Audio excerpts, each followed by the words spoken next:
Our speaker is an interesting person, Rochelle Holland. She has all kinds of credentials. She has a Bachelor of Science in Communications from UT. She is a certified life coach. We all need that. She is a national corporate trainer. She's certified in classroom management effectiveness. She has an educational background. She has an honorable discharge from the Army. She is a veteran.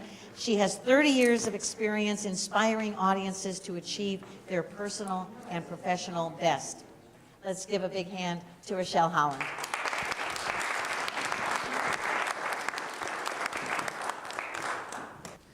Good morning, everyone.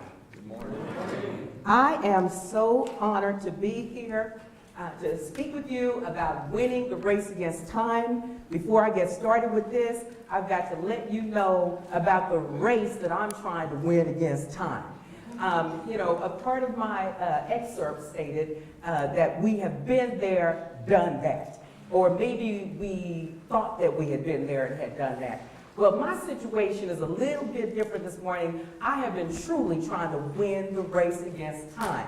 Let me give an example about what I'm talking about and about why it's so important for us to promote and push ourselves as persons who are over 50. And I'll tell you a little bit more about, myself, et cetera, in just a moment. However, to win the race against time this morning, I dropped my laptop yesterday, shattered it on the concrete. Here is your presentation right here. And I had to win the race against time until 2 o'clock this morning trying to put something different together. Okay, can we get a hello, hello, hello, hello, hello, hello, hello, hello. And so I'm getting ready to live for you that which I'm getting ready to share with you. Because you never know. I can honestly say I've never been there, done this. This is the first for me. But I've heard it said that we live and we die by the power of our words. So why did I have to choose this topic?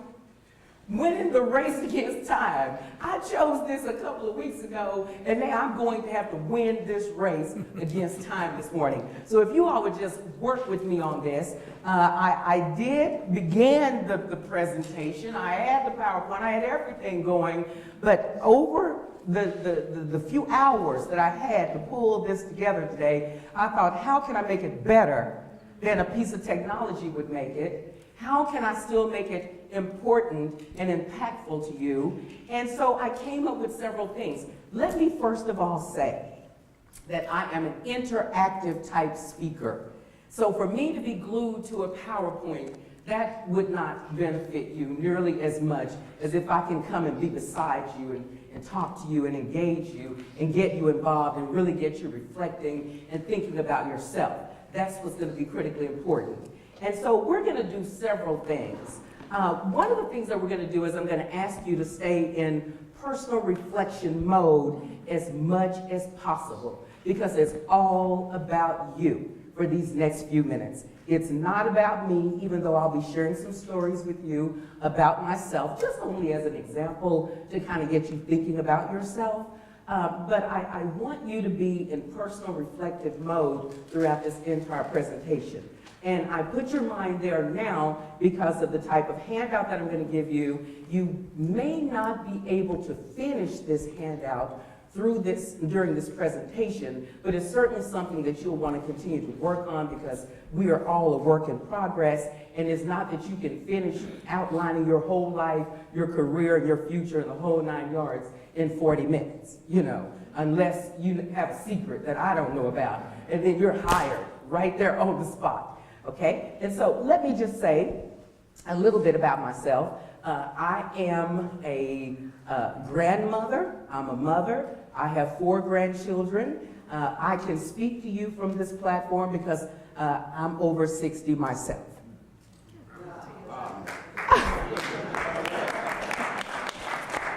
And so I'm just saying. The important thing is to be your authentic self. And so I strive in everything I do to be my authentic self. I understand what it's like to have to compete against the millennials. Nothing personal,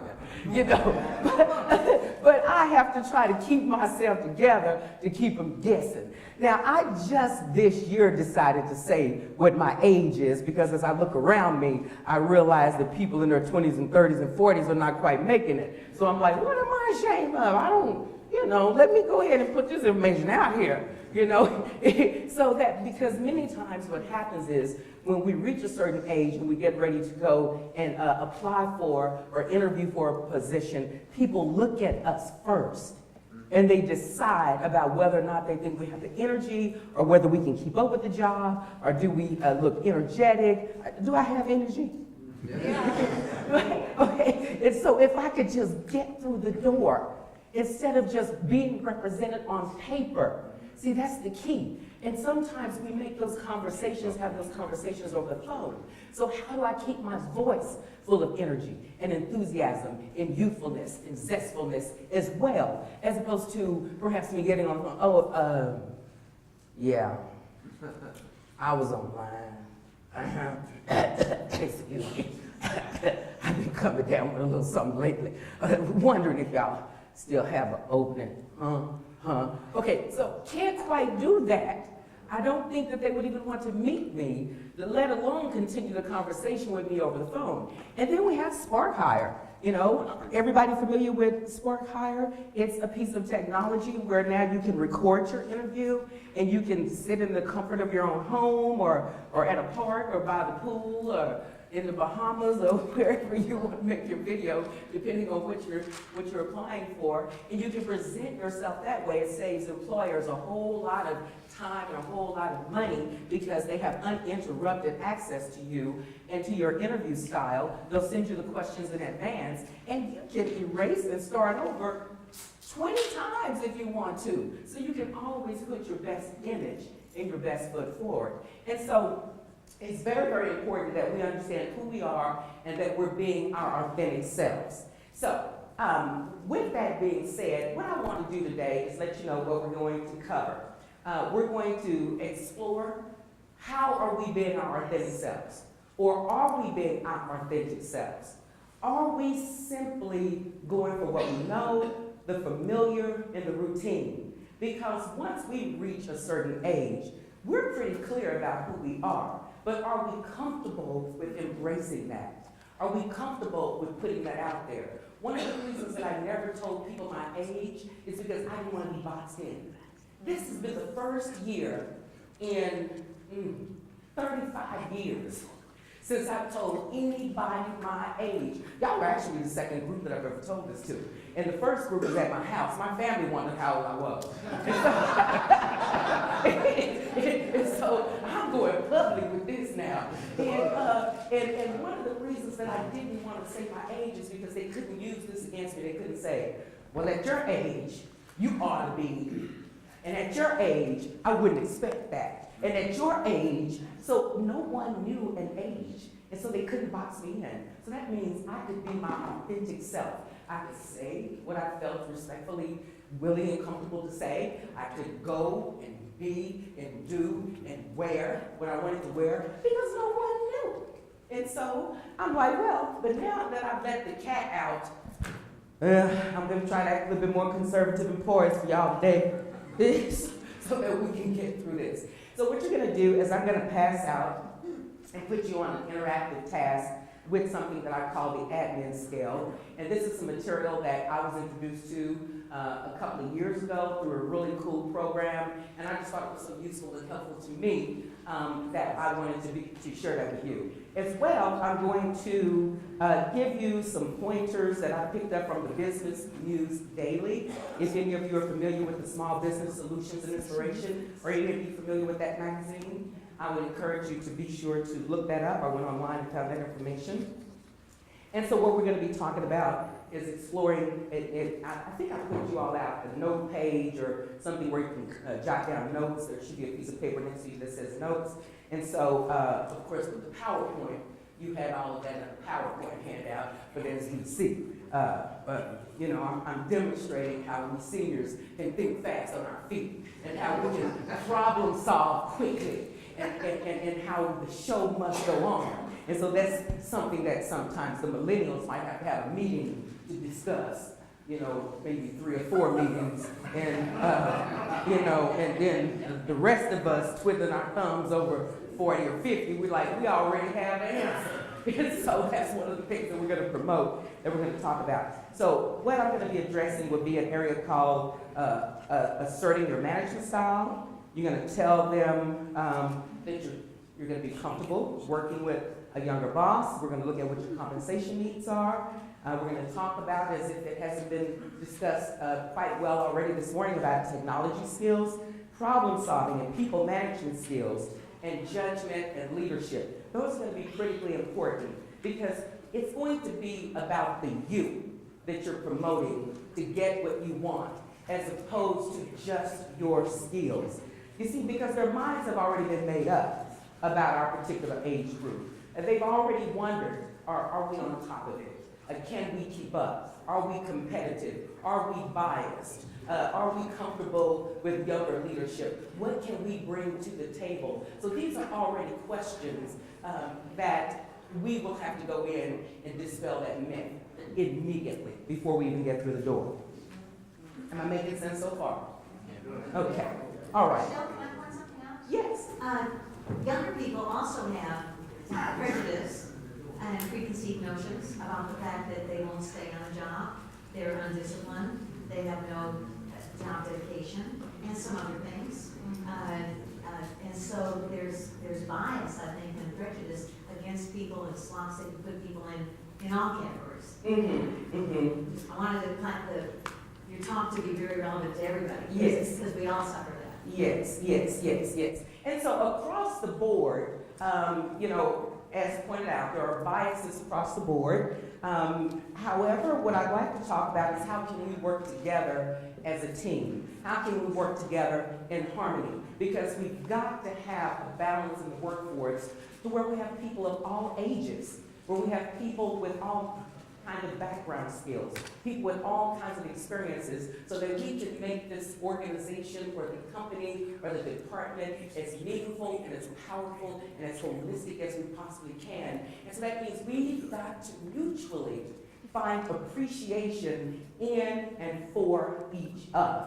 And that's where we get stuck. And this is why I'm saying I'd like for us to be reflective, thinking about ourselves, because sometimes we're stuck in our own biases as well against others, whether it's because we're older, or whether it's because we're younger, or whether it's because we're fearful, or maybe we've had some bad experiences in the workplace, or maybe we've been pushed out, maybe we've been run out, or maybe we just fled with terror on our heels because we knew it was time to make that move, whether we wanted to or not. Or maybe we switched over because we felt like with our experience we're not making the money that we should make, or that we deserve, or that we've earned. And then we see somebody else coming in, who has maybe 20, 30 years experience less than we have, who's making maybe 20, 30, 40,000 more a year than we are. And that can be disconcerting as well. And so, what I want to do is just jump straight into sharing a few pointers with you. And I want to put some information out there first about some things that I think are important for you to do before you go into an interview. And one of those things is I'd like for you to do some prospecting. It's going to be important to do prospecting before you go into an interview. You want to find out what that company's needs are, and what their wants are, and what they're willing to pay. Very, very important. Now, you can get that information from numbers of places, whether it's their website, or whether it's talking to someone in HR, or whether it's talking to someone who works within that company, whether it's reading the trade magazines for that company or the business magazines.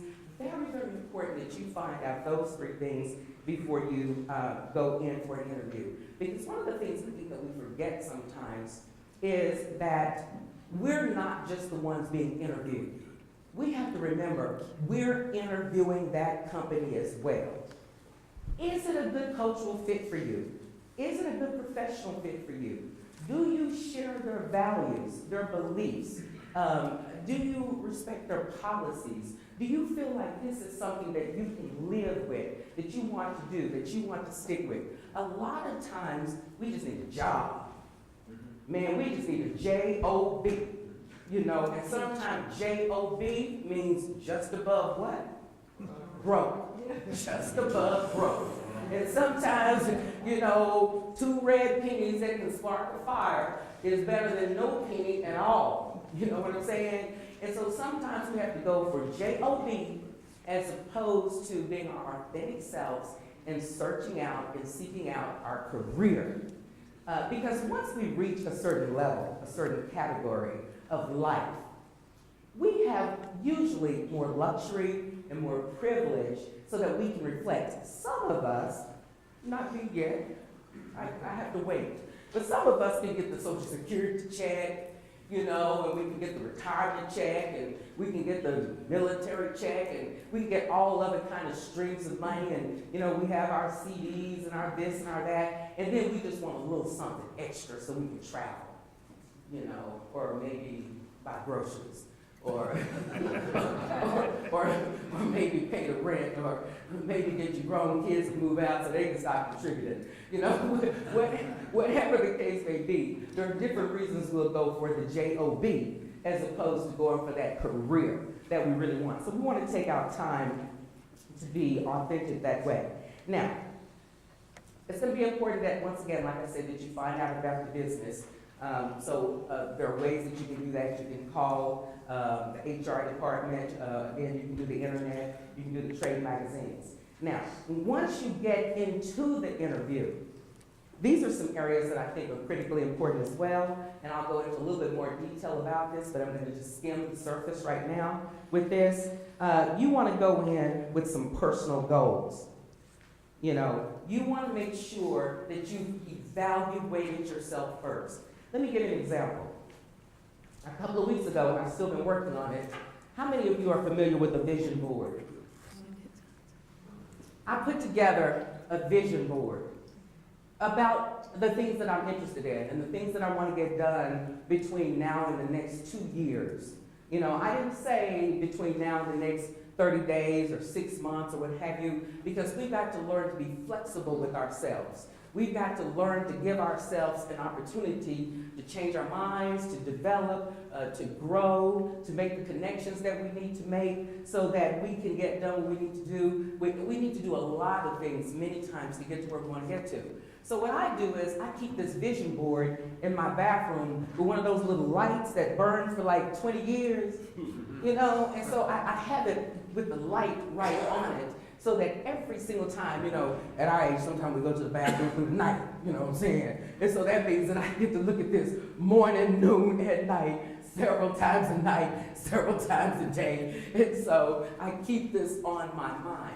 Now this is very, very important, and I'll leave this out here for you all to look at a little bit later if anyone's interested. This is very, very important that you get clear about who you are before you start job searching. I have all kind of things on there, whether it's talking about my skills or my personality or my ethics or the relationships that I want or my health, exercise, the kind of foods, the countries that I want to do business with. I have Singapore on there, and right after I finished putting this board together, I got an opportunity to do some contract work with folks in China.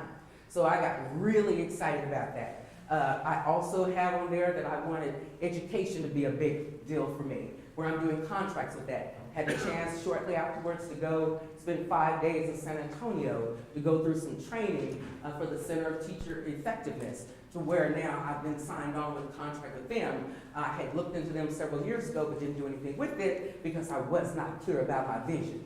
How many of you have ever said you're going to do something and it just slipped your mind? Or you just put it on the back burner because you have to get on with life. You know, I mean, when these opportunities open up, it's like, oh, I gotta run over here, okay? And then, okay, now I gotta run over here. And then we're steady putting out fires. And when we look back, is it me? I usually do that. That's not me this time. All right, raise your hand, you know who you are.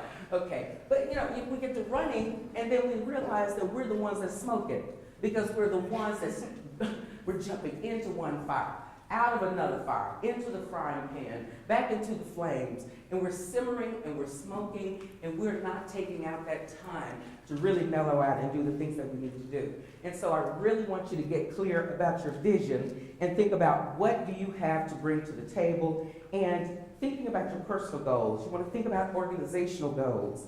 You want to think about obstacles that are preventing you from getting to where you want to be. See, a lot of times, we don't really take out time to look at what's in our way. And who can be in our way more than anything or anyone else? Ourselves. We can get in our own way, whether it's because we're rescuing someone else, or we put other priorities first, or whether it's, we're so busy taking care of someone else's business or someone else's company that we're not taking care of ourselves. Or, there are a million and one reasons if there are a million and one people. So those things are always changing. So then you want to also think about when you're talking to a company, you want to ask them some real clear questions about their operational issues for their department. You want to really get down to what are some of these operational issues that you all have, okay? What are some of the obstacles even for the company that are obstacles in their way of achieving what they'd like to achieve? You want to find out not just about your own goals, but all of their goals. Now, when you're interviewing with someone, do your best not to sound like an interrogator or something like that, but you want to talk to that person who's interviewing you about who they are as a person. What brought them there? What brought them to the company? How long have they been there? What were they doing before? Why is it so important for them to be there? How fast did they advance? What else?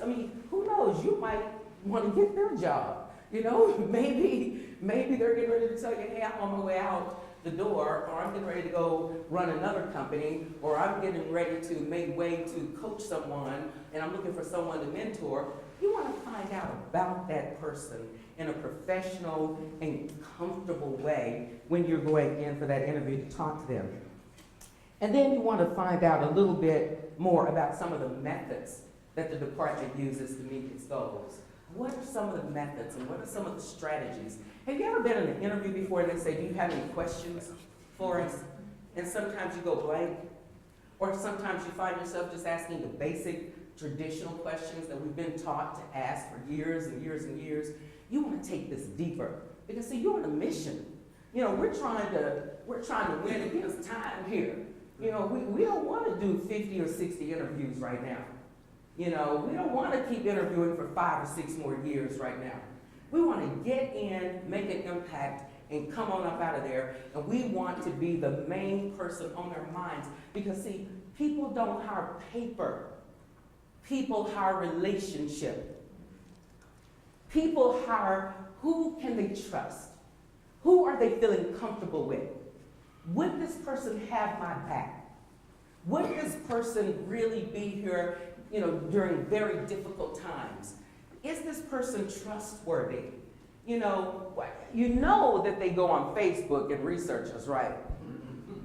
And then some people try to turn LinkedIn into a Facebook. And we know that that's supposed to be business. And I can say I'm so grateful to Shannon that she answered my LinkedIn cry out. That's how I heard about the Launchpad. I went on to LinkedIn, so it really does work. It's given me an opportunity to get here before you all and to really launch out as my own individual presenter doing my thing under my business, Metamorphosis, because I've always been a trainer for companies all across the United States and everywhere else. So you guys are making history. And I think Launchpad, what did they say? This is the greatest, the best career. The best job club ever. The best job club ever. I agree with that. This is the best job club ever from different perspectives and different point of views. Okay, then what you want to do is when you're going in for this interview, keep your eyes open. Keep your eyes open on the environment. Now, I like things neat. I don't know about some of you. Some of you might like things neat like me. But when I walk into an organization and it's disorganized and it's nasty and it's all cluttered, I just don't feel like I can do well in that kind of environment. And so think about who you are. Now, I know that there is organized insanity where you might have to have 25 stacks turned different ways, 25 different ways. And you have to work like that sometimes. You might even have to have things in boxes or in crates and this sort of thing. But you want to keep it clean, you want to keep it organized. Once again, this goes back to your own personal values, your own personal beliefs, the things that are going to be critically important to you. And so those are some of the things that are important to me. You want to look around on the wall to see if there's any recognitions and who's being recognized. Because who knows, you might see that person in the lobby. You know, you don't know if the janitor is more influential in getting you hired as opposed to the vice president or the president or the secretary or the director's person, whoever the case may be. From the janitor to the secretary to, you know, the dog sitter to everybody. It's about treating everyone with the same respect because they are influential. They would not be at that company if they were not influential and important to the entire organization.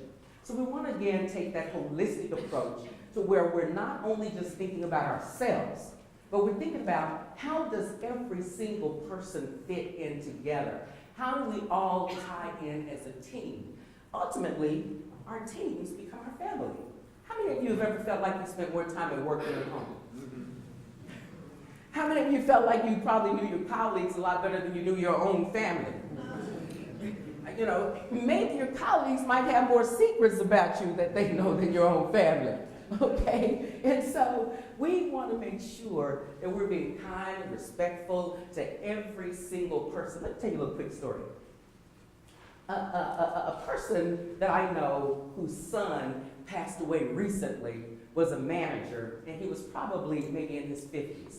He always went to a coffee shop. I won't call its name because we are recording. And I'm saying something good about the company, but I'm not trying to do plugs. I'm only plugging Launchpad. And so he always went to this coffee shop. And there was a young lady in there, she was about 19 or 20 years old. She worked there, and she had been working there for a couple of years. And she always knew what he wanted. He always brought his laptop in. He was always working. He was always working. He had a heart attack that day. She was the one that did the CPR. She was the one that called the 911. She was the one that found his family. And she was the one that spoke at his funeral. And he lived 800 miles from here. And she was the one that was there. She had a relationship with that professional, over $100,000 a year gentleman. He respected her to the extent that she was the very one that was attempting to save his life. You never know. And so when I say how important it is to treat everyone with the same respect and dignity, going in, while in, and coming out. Because the goal is you always want to leave them while you're looking good. As my mama would say, you never know what bridge you may have to cross again. So don't burn it. You never know who may be the one to give you your last teaspoon of water. So don't dry up the well. Okay? And so those things are critically important. So those are just a few little tidbits that I wanted to share with you.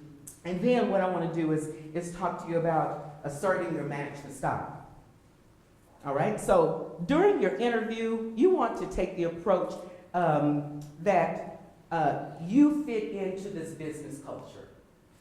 Very, very important to let them know that you fit into this business culture and let them know that you're able to revise your style when you're working on special projects. Some of us are not flexible. I don't care if we're 20, if we're 12, if we're 40, if we're 70, some of us are not flexible. My way or the highway. And when you're trying to get that job, you want to talk about flexibility until they discover otherwise. You know what I'm saying? You know, just do what you need to do. You know, go on in there and get this job. Okay? Let them know you can make quick decisions. I had to make some quick decisions last night, y'all. I mean, I had cute little pictures. and a little PowerPoint. I had little people and stuff, and folks with their thumbs up, and I had it going on. Oh, I had jazzy words. I had things flying in, flying out. You know, I had everything going on. Man, I'm the one that got to fly in, fly out. You know, this is an old school presentation. I'm telling you, no technology here. Let me tell you something. I cannot think. Is it Paul? I cannot thank Paul enough because once again, I had to think on my feet. I'm like, I've got to have something up there. So we played with the little shattered flash drive, couldn't get it to work. Paul sat down with me and I said, can we make a slide? Because his worked, mine didn't. He sat right there, put this slide together for me, you know, just minutes before it was time for me to go up so that I could have something so I could be on y'all's mind.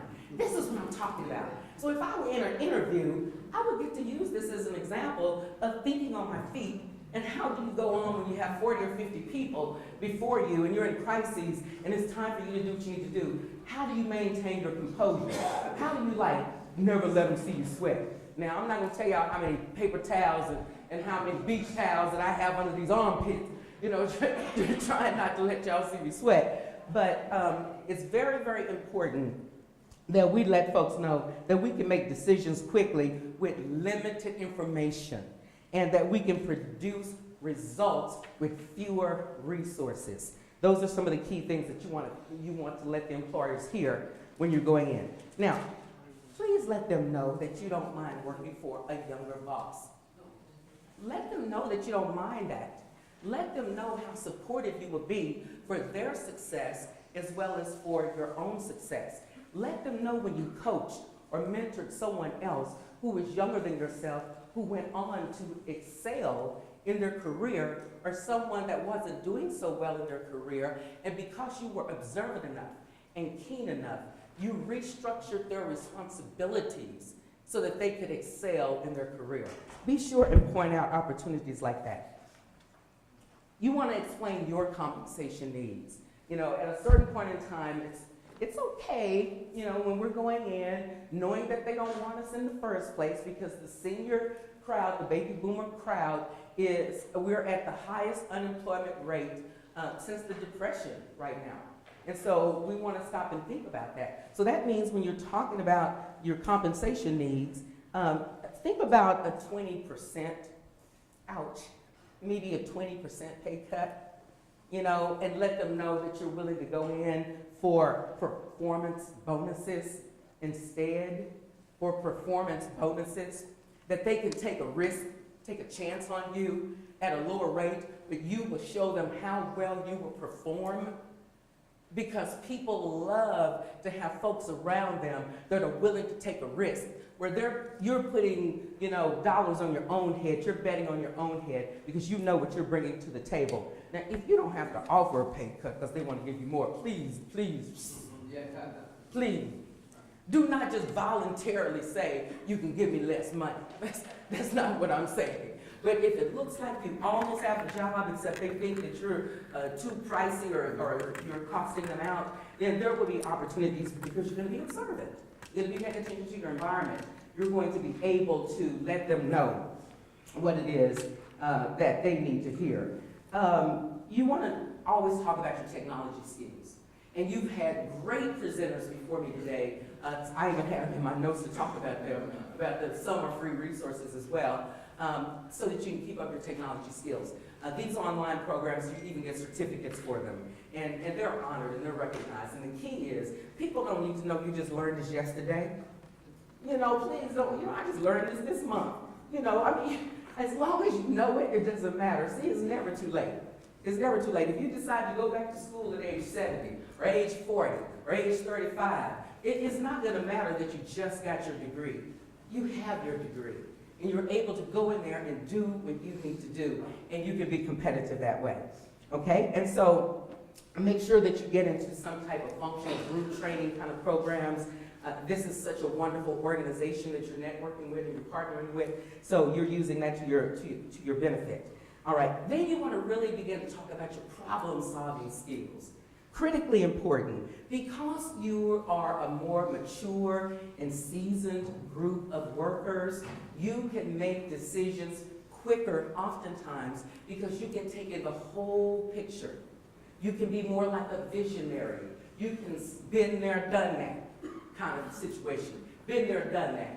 You want to find the appropriate way to come up with the suggestion that you're getting ready to make, but let them know that you have super wonderful problem-solving skills in today's fast-paced, high-technology world.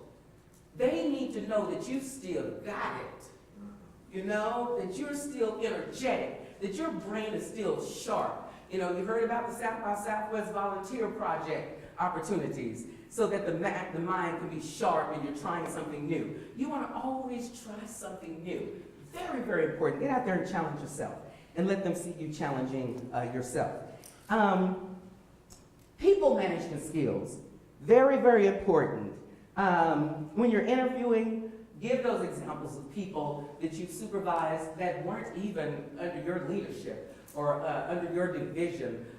Perhaps you were a mentor, or you were a coach, or you were a supervisor, or you filled in, or you were the backup, and that sort of thing. Talk about your people skills, your relationship building skills, and how you're able to get things done through other people. Very important to get things done. And as opposed to just being a boss, or just being a supervisor, or just being a headship, or that sort of thing. What were you able to get done? Judgment. Very important to talk about your judgment, that you know how to make the right decisions for all people on your team. It doesn't matter the age, you know, the race, the gender, the anything at all. You have good judgment, and you know how to make the right decisions at the right time for your team, for the department, and for the division. See, these are key statements that employers are looking for. Highly, highly competitive statements. And then last but not least, your leadership. It's very, very important to stop and think about examples of how you led.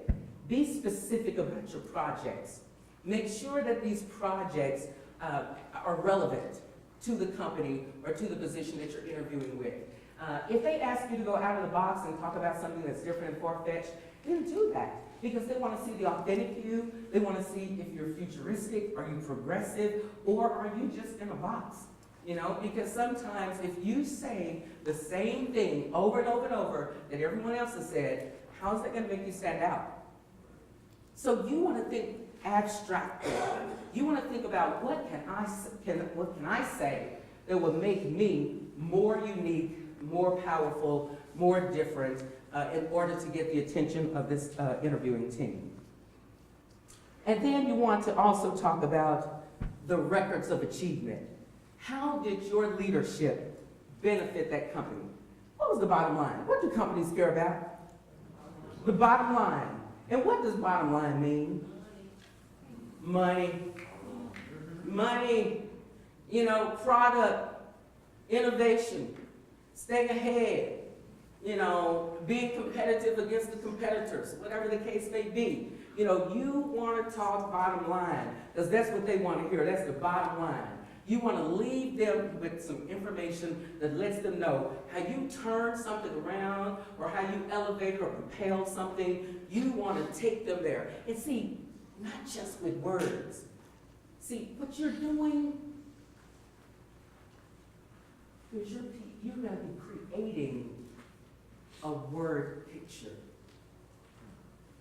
See, the way you say what you say, you need to put them in the mindset of seeing you in that company doing that very thing for them.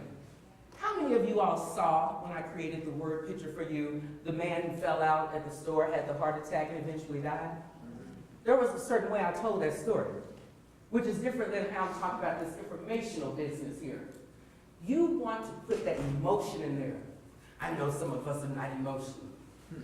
You know, I know we, you know, stuff upper chin. Okay, lead with your stuff, upper chin, but let your words paint that emotional word picture. Take their minds there. Help them to see you and only you in that position. Am I making sense? Okay? All right. Now, So in summary on this, before I take you to this little quick scale that we're going to look at, and if I could ask someone to help me to pass this scale out so that everyone can have a copy of this, please. Most importantly, be your authentic self. They do not want to hire Mr. Jekyll and Mr. Hyde. They are not looking for Sybil. You know, we're not looking for 16 personalities up in this workplace. 16 people sitting in one cubicle gets a little crowded. Okay? And so you want to be your authentic self. Please just let them see only 2 or 3 of you. No more than 2 or 3. You start getting the people worried if they see more than 3. Okay? So, you know, they might just think you're well-rounded if you go up to 3. But please don't go beyond that. Okay? So be your authentic self.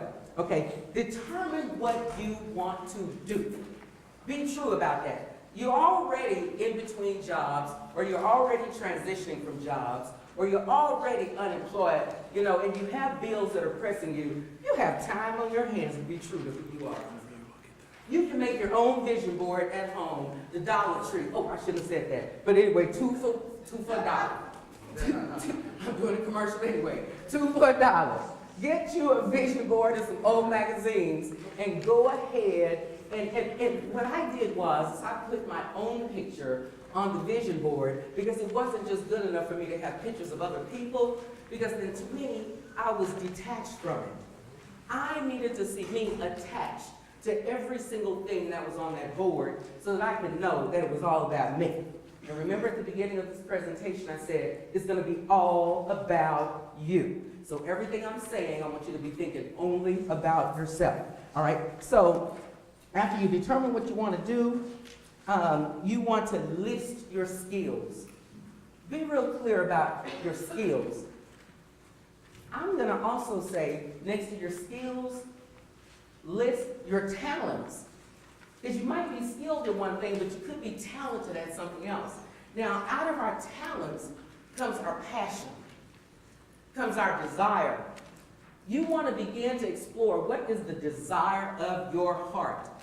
You're in a transitional phase right now. Why not do exactly what you always wanted to do? This is an ideal time for you. I almost said audition.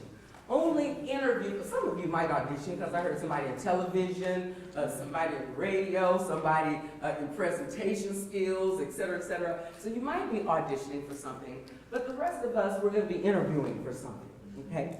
It could be like an audition too, you know, if you're playing it off, but whatever.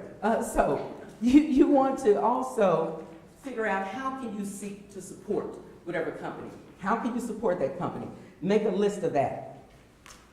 Then, which is where my handout is going to come in handy, you got to plan this out. You have to plan it out. What does it say? If we fail to plan, then we plan to fail. If we fail to plan, then we plan to fail. You want to plan this out. What is it that you want to get done? Plan it out. And then you want to test your waters. You know, you have friends, you have family, you have other people that are in the workplace.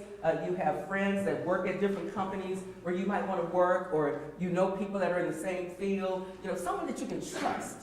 Not someone that you're going to give so much information to that now they're going to go get your job. Please don't tell them everything that you're trying to do, et cetera, and the exact company and how many positions they have and the title and who the hiring director is and all that kind of thing. You know, you have to play this game competitively using wisdom, okay? You want to test your strategy, your interview strategy, and be comfortable with feedback.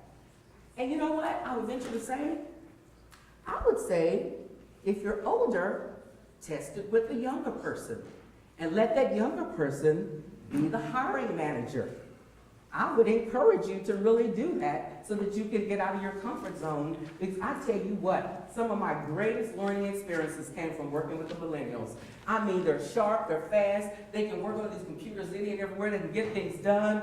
They are not slow people at all. And I'm telling you, they have some out-of-the-box thinking that is amazing and wonderful. And you talk about no shortcuts. They know some shortcuts. And we have got to learn these shortcuts from these phenomenal and amazing people. So you want to keep that in mind. Now, once you put all of that together and you've thought about all of that, then you're going to be ready to start working on your vision board. But what I'd like for you to do, does everyone have your handout? Yeah. Oh, we ran out? Oh, I'm sorry. I think I made like 40. I'm sorry. Who all didn't get one? Oh, y'all heard I was coming, right? So y'all heard all about it. I understand. Next time I'll bring 100. Okay? Okay. All right. So maybe you could look on with someone, and then I certainly have a blank one here where I can leave with them. They can make a copy. Where it says goal to the left, only in the left margin, I want you to write a number 1 for goal, a number 2 for purpose, a number 8 for policies. So that's 1, 2, 8. Look on the back of the front page. Write a 9 for VFP. Write a 4 for ideal scene. It says ideal scene will be number 4. The VFP will be number 9. And then on the last page where it says existing scenes, you're going to write a 3. Statistics, you're going to write a 7. And then on the very back, you're going to write, for plans, you're going to write a 6. And for programs, you're going to write a 5. Let me talk to you a little bit about this little authentic scale here. I'm told I have until no more than 11:45, and we'll get through this by then. With this goal, you want to be extremely specific with dates.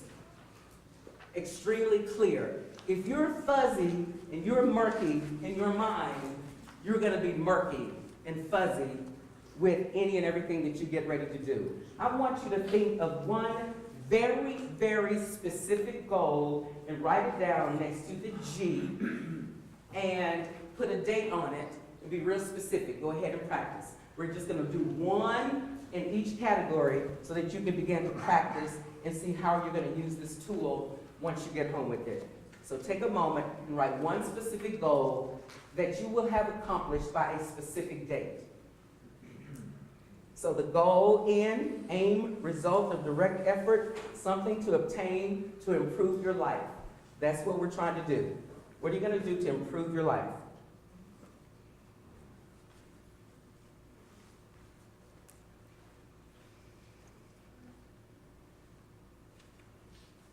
I'm going to move a little swiftly. Some people write faster than I can even read. Maybe if I sip some water, maybe my words will flow easier. You know, it's kind of hard in the cotton factory here. So let me try to get rid of some of this cotton here. I've really been hyperventilating. Okay. Number 2, purposes. The reasons for which something is done or exists. Why do I want this goal? So next to P, why do you want the goal that you've just written for number 1?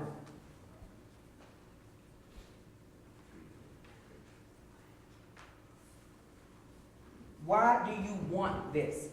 Be very specific. If it's just a touchy-feely, warm, fuzzy reason, or is it a practical, tangible reason? Maybe it's both. And I would think that most of you are probably maybe thinking about a career or a certain job or why you need it.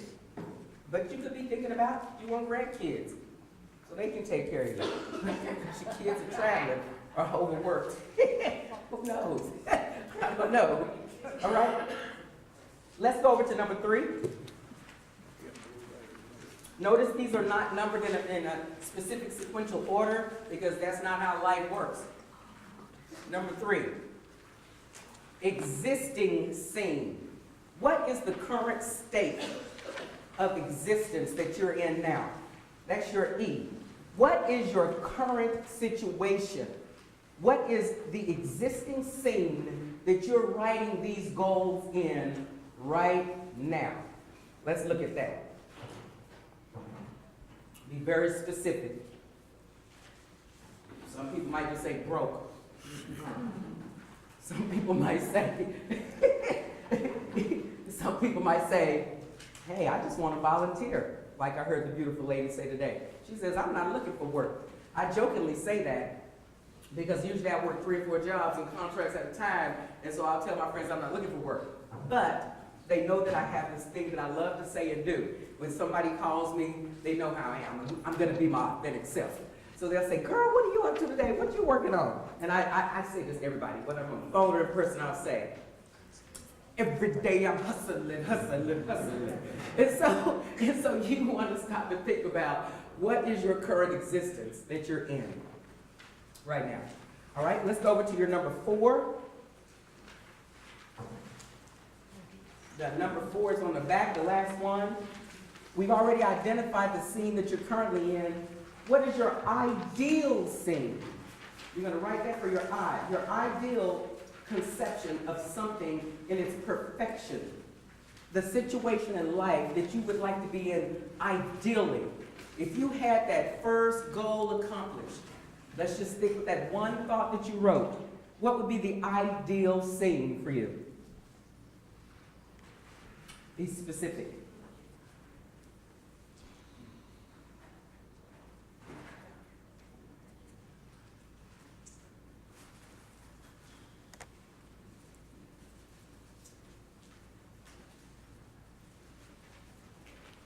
Wouldn't be broke. Okay. Could travel. Could pay off my home. Could pay RS. Could give to charity this year without worrying about not writing it off for taxes at the end of this year. Because I have so much to give. Okay? So, number 5 on the very back. Programs. Series of steps to carry out the plan. For your P, what is your first step to reach that goal that you wrote about, that number 1 goal that you wrote about? What is your first step? And I'm going to say put a date as to when that first step will be taken.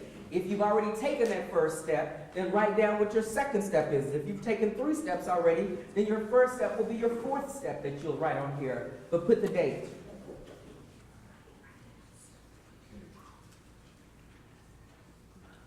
Because you're now programming yourself. You're planning a series of steps that you're going to take that are realistic and doable for you in your existing scene so that you can create the scene that you want.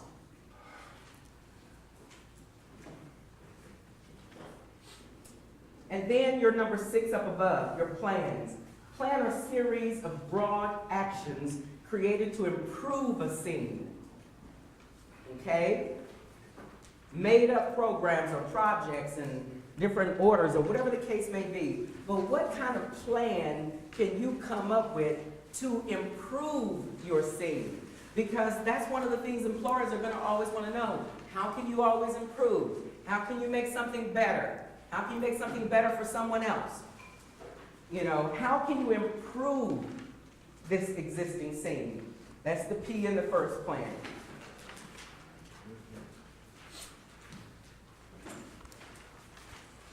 One page back over, we'll be at number 7.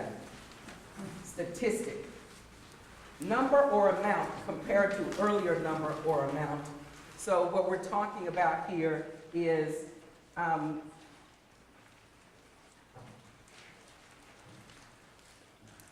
if you're talking about, let's say, a certain amount of money or a debt-to-income ratio or something that you want to pay off or something that you can put numbers to because your plan is impacting you with numbers statistically in some way or another, you want to put down that number or that amount of how that is going to change in your life. How is it, to what degree? You might even want to put a percentage of how that particular goal or area or existing scene will change or transform or be more meaningful. You want to, I'm a former math teacher, and I just love numbers. And so, you know, I'll do math just for relaxation. There's something wrong with me, I know. Don't look at me crazy.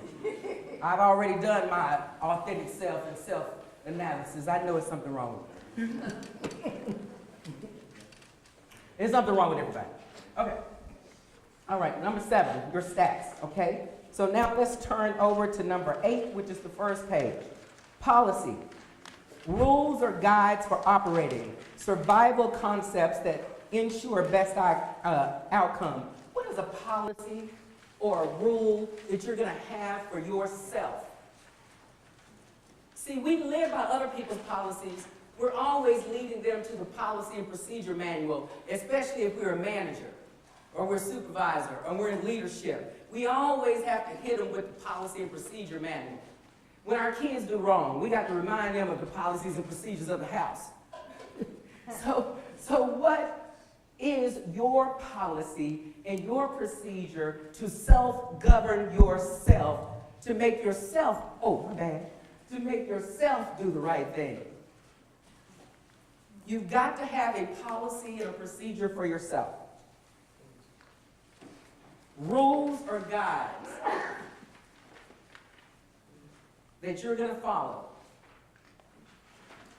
so that your concepts or your ideas or your goals can get the best outcome. And finally, flip that page over, you're number 9, product. A thing produced. The result of you having gone through these first 8 steps. Valuable final product. A product that can be exchanged for services or goods or income. You are a product. Matter of fact, you're a masterpiece. Doesn't that sound a lot better? You're a masterpiece. You are magnificently and wondrously made. There is no one else like you. You are unique. You are fabulous. And that's all of us. We are fab. You, us. You are that indeed. And so, however, what is your final product going to be? Because you've done all of these other things, because now this is the end result of your strategy. Hopefully you will continue to work on this. Once you get this down, you might even want to make copies of this page before you write a whole lot on it in case you need to start over. Some of you will probably typeset it and do something all fancy with it and put it on, Word or some kind of PDF or whatever. I know how you guys are. Y'all are fabulous like that. And so before you do all of that and then you work it, think about your vision board. Think about the vision that you have for yourself. I want to leave you with one final thought. Where there is no vision, we perish. Where there is no vision, we fall apart. Simply stated, if you don't know where you're going, any road will take you there. And I want to leave you with that this afternoon and be available to answer whatever questions you might have for me. Thank you.